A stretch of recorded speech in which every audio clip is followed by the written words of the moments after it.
Hi, I'm Lhadon. I'm Tendor, and this is Our Nation. News and analysis on the state of Tibet. Today's February 25th. It's Tibetan New Year, or Losar. Typically, we would say Losar Tashdile to give you greetings and good luck, auspicious greetings for this new year. But of course, this is a different kind of year for Tibetans. It's a very dark time right now inside Tibet. The Chinese government is engaged in a massive military clampdown there, and Tibetans are engaged in an incredible countrywide civil disobedience movement where they are not celebrating Tibetan New Year, despite the Chinese authorities' best attempts to force them to celebrate. Today we have a few stories for you. One, photos of overwhelming military presence in a town in eastern Tibet that have just been released by the Free Tibet campaign from London. An article in Canada's Globe and Mail by Mark McKinnon, their new China correspondent, who was just in Chengdu at the border of Tibet with China, and a message from His Holiness the Dalai Lama to Tibetans on the occasion of the New Year. So the photos that Free Tibet campaign just released are from Labrang in Amdo in eastern Tibet, or what the Chinese call Shahe. And you may remember Tanya Branigan of The Guardian last year had incredible footage of the massive protests there, and Tibetans running away as the Chinese shot tear gas at them. Well, here you see, just from right now, tanks, military presence, tanks in the streets, troops in the streets, army guarding bridges, riot police with their shields walking through the People's Square in Labrang town, and lots of security personnel guarding Labrang Monastery, one of the biggest and most important in Tibet. And there's a very poignant picture of an old monk being diverted from entering Labrang Monastery by a bunch of security personnel in plain clothes. I guess Tibetans are not allowed to go to Labrang. So anyway, again, kudos to Free Tibet campaign for getting these incredible and rare photos out of Tibet at this moment. And speaking of all the military buildup in Labrang, Amdo, I think it's obvious by now that the Chinese government is not letting any foreigner into Tibet, and that goes for the journalists as well. So some of the journalists have been traveling in Chengdu and trying to meet Tibetans there. And here's an article by Mark McKinnon, writing for the Globe and Mail from Chengdu, and he's been talking to some Tibetans over there, and he said one Tibetan that he met, whose name is Thupten, who's a 24-year-old monk, he said, a lot of people were killed on March 14th. In our culture, we don't celebrate Losar if someone in your family died during the previous year. And here it goes on to say, we cannot forget our fellow men who sacrificed for our benefit.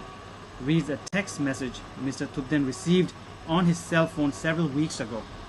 And this is referring to the text message that Tibetans were sending to each other a few days back, encouraging people not to celebrate any of the festivities of Losar.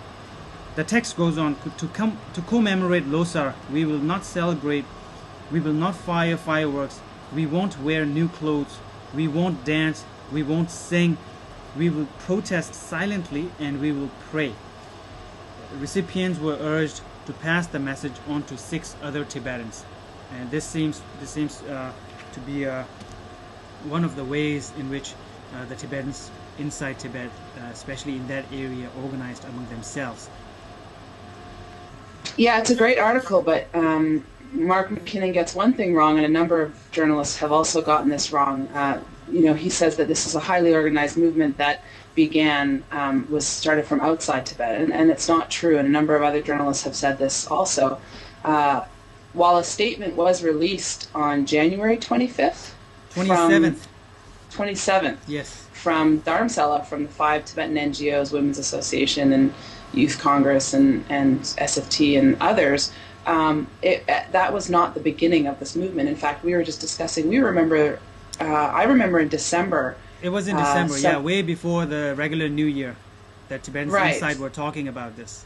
Right, exactly. And we heard word of it, and then we were at a meeting in DC, and we all discussed it and thought what a powerful thing this would be if Tibetans outside also responded to Tibetans inside and said, okay, we won't celebrate either.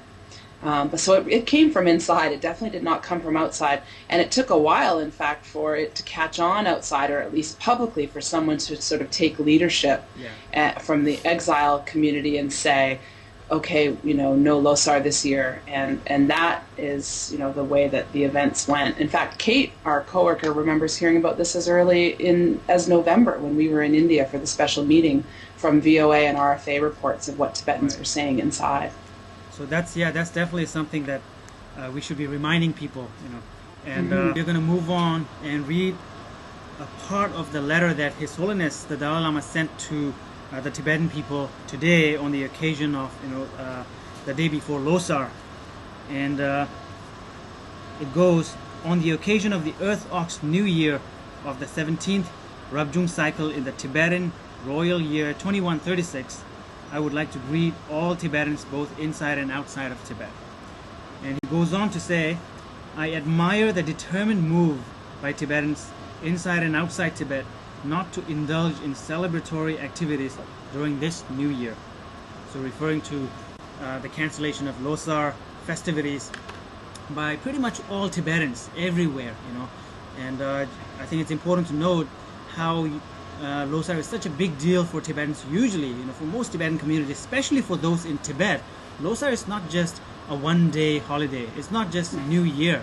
To Tibetans, it's New Year plus Christmas plus Hanukkah and Diwali, everything rolled in one. It's the biggest festival of the year.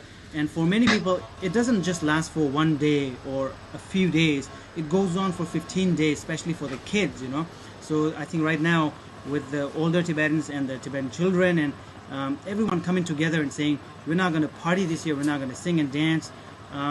People are really showing a strong kind of unity, because we are not just together in times of happiness, we are also together in times of suffering and great sorrow. And it's a very strong message to send out. Yeah, and I think every Tibetan should feel proud today about, for how much Tibetans have sacrificed and how much dignity and incredible courage Tibetans have shown, especially in the past year, both inside and outside Tibet, in continuing this resistance movement and making it stronger at this time. And we're running out of time, so we'll wrap this just here. This is Our Nation. News and analysis on the state of Tibet. I'm Lhadon from Hong Kong, Tendor from New York. Thanks for joining us.